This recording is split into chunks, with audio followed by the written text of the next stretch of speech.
Ailill la mystérieuse. Chapitre 1. Le chercheur de l'étrange. De quels éléments matériels les scientifiques disposent-ils pour étudier les phénomènes d'apparition d'objets volants non identifiés? D'observations souvent sujettes à caution, de documents pas toujours accessibles, ou peut-être même trafiqués, et surtout de témoignages qui apparaissent parfois assez peu fiables. Ainsi, certains esprits fragiles peuvent-ils se méprendre sincèrement à cause d'un engin de fabrication humaine, comme un avion, un ballon-sonde ou un satellite artificiel, voire d'un phénomène astronomique parfaitement banal, comme la perception erronée d'une comète, d'une planète, d'un astéroïde ou d'une simple réalité météorologique, comme un altocumulus lenticularis ou une zébrure en boule causée par la foudre. Il n'en demeure pas moins que certains faits restent troublants, ne serait-ce que par le doute qu'ils laissent subsister. Ainsi en est-il du témoignage d'un certain Kenneth Arnold, qui fut à l'origine de la prise en compte de certains phénomènes mystérieux à l'époque moderne. L'affaire date de 1947. Arnold propose aux autorités une description assez peu précise d'un objet volant plutôt suspect, de forme oblongue, blanche et relativement lumineuse. Il plane à grande vitesse, progressant par bonds, un peu à la manière des ricochets d'un caillou plat lancé à la surface d'un étang.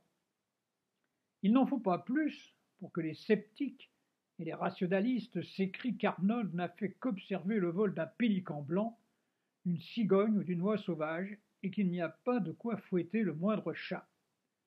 L'ennui, c'est que des dizaines de témoins se manifestent ensuite pour déclarer qu'eux aussi, ils ont vu des engins semblables. Des journalistes pleins d'imagination vont ensuite les baptiser soucoupes volantes.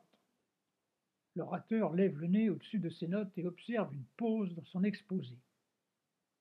Il s'appelle Léo Sullivan Delgrieux et vient de se présenter comme chercheur et écrivain. L'assistance clairsemée de la salle polyvalente de l'Institut de recherche phénoménologique de l'espace se résume à une vingtaine de personnes. Tous les âges de la vie adulte y sont représentés. Delgrieux remarque que son public est attentif et même studieux. Plusieurs femmes prennent des notes. Les gens des premiers rangs sont tellement intéressés qu'il a l'impression qu'ils boivent ses paroles. D'un air calme et débonnaire, il reprend le fil de sa démonstration. L'année 1947 fut particulièrement importante pour notre sujet, car c'est aussi celle de l'incident de Roswell. Toute l'affaire s'expliquerait par le crash d'un ballon-sonde appelé Mosgoul. Telle est la version officielle qui fut d'ailleurs corroborée autant par les experts du gouvernement américain que par les enquêteurs indépendants comme Karl Korff ou Philip Klass, pour ne citer que les deux plus célèbres d'entre eux.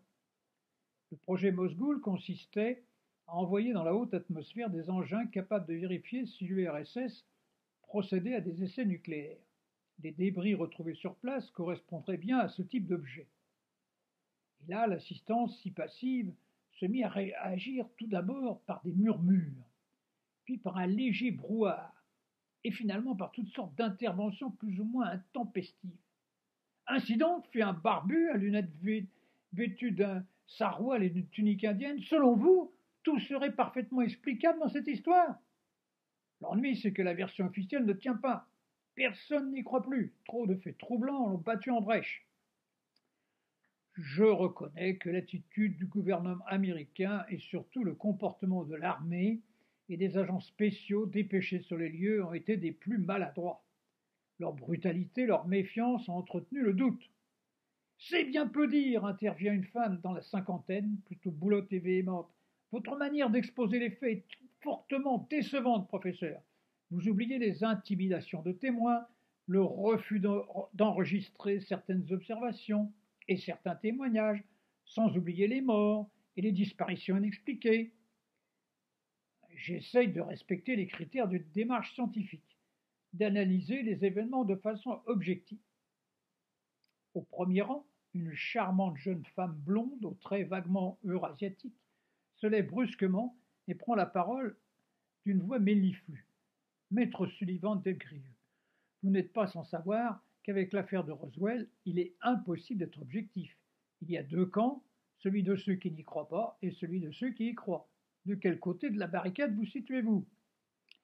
Avec si peu de certitude, il est quasiment impossible de se faire une opinion tranchée et de choisir un camp, bredouille le conférencier, en redressant sa haute taille et son menton carré parfaitement rasé, ce qui n'a pour seul effet que d'exciter un peu plus la vindicte d'une assemblée toute acquise à la version ésotérique du phénomène.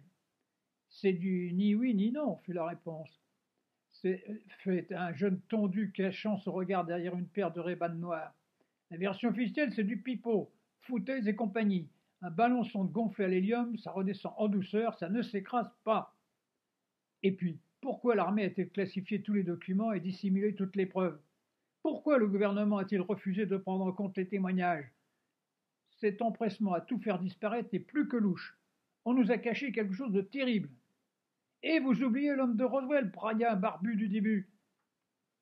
C'est une preuve, le cadavre d'un extraterrestre. Il a été photographié, autopsié, disséqué, examiné sous toutes les coutures.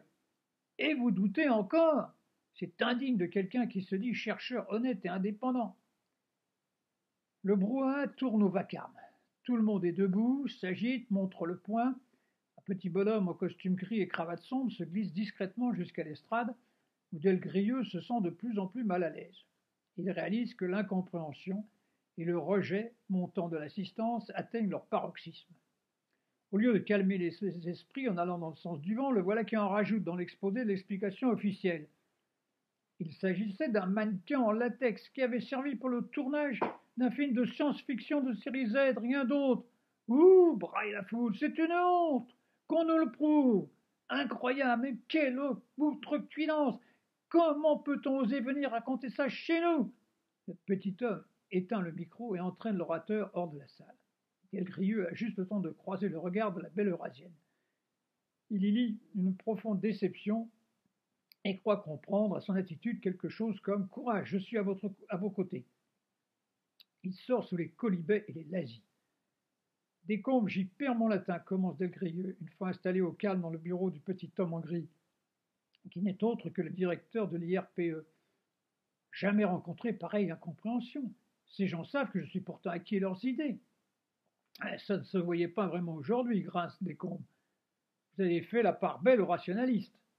Nos amis ne supportent plus d'entendre en permanence cet éternel discours convenu, ce ramassis de mensonges mal fagotés. Ils viennent ici pour qu'on leur raconte autre chose. Mais mes écrits parlent pour moi, proteste Delgrilleux.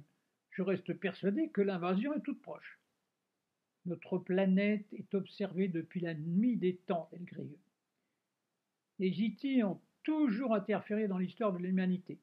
Certains savants pensent même que nous serions les descendants d'embryons venus de l'espace. Moi, je cherche avec honnêteté et objectivité. Je veux respecter une démarche scientifique sérieuse. Dois-je comprendre que les adhérents de notre institut ne sont pour vous qu'une bande de zozos et d'illuminés dans ce décombre? Le ton est suffisamment glacial pour que Delgrilleux ne réplique pas. L'autre poursuit sur sa lancée. Et l'Atlantide, et les géants de l'île de Pâques, et la disparition du continent de Mu, et les alignements de Stonehenge, et ceux de Karnak, et les pyramides d'Égypte, et les dessins du désert de Nazca qui ne prennent de sens que vu du ciel. Qu'est-ce que vous en faites? On peut voir des traces d'extraterrestres partout, répond Sullivan Delgrilleux, mais ce n'est pas ma manière d'envisager les choses. Mais c'est bien ce que nous vous reprochons, grince le petit homme aux yeux fourbes. Je vous rappelle que je vous avais engagé à l'essai. Nous étions tombés d'accord pour un cycle d'un trimestre de conférences sur le sujet, tente de corriger l'écrivain, à ceci près que vous deviez convaincre dès la première séance. Et ça a été loin d'être le cas. Ah, c'est un fâcheux malentendu, proteste Delgrilleux. Les gens ne m'ont pas laissé le temps de développer ma pensée. Vous-même, vous avez coupé le micro. Que vouliez-vous? Que nos amis cassent tout, qui vous bombardent de projectiles, qui vous lynchent? Delgrilleux est effondré. Auteur de romans de science-fiction au succès très relatif, il comptait sur cette opportunité pour se refaire une santé financière et pour établir plus solidement une notoriété chancelante. Conscient de son avantage, Descombes reprend la parole. En conséquence, vous comprendrez que nous en restions là. Nous n'irons pas plus loin dans notre collaboration. J'en suis d'autant plus désolé que je réalise que je me suis trompé sur votre compte et que j'ai mis en danger la réputation de l'IRPE. Au moins, allez-vous me régler cette première prestation demande Delgrilleux qui se sent comme un mendiant demandant l'aumône. N'y comptez pas, tranche le directeur. Vous vous êtes fait sortir au bout de 17 minutes d'intervention. J'estime que vous n'avez pas rempli votre contrat. Les gens étaient furieux contre vous. Votre exposé était calamiteux. Descombes se lève, tout gris, tout petit, tout bouffi de colère, mais raide comme la justice. Ainsi signifie-t-il à son interlocuteur que l'entretien est terminé, qu'il n'a plus rien à attendre de lui. Delgrilleux se sent obligé de l'imiter. Il esquisse le geste de tendre la main pour un dernier salut. L'autre garde la sienne bien à plat sur son bureau d'acajou brillant.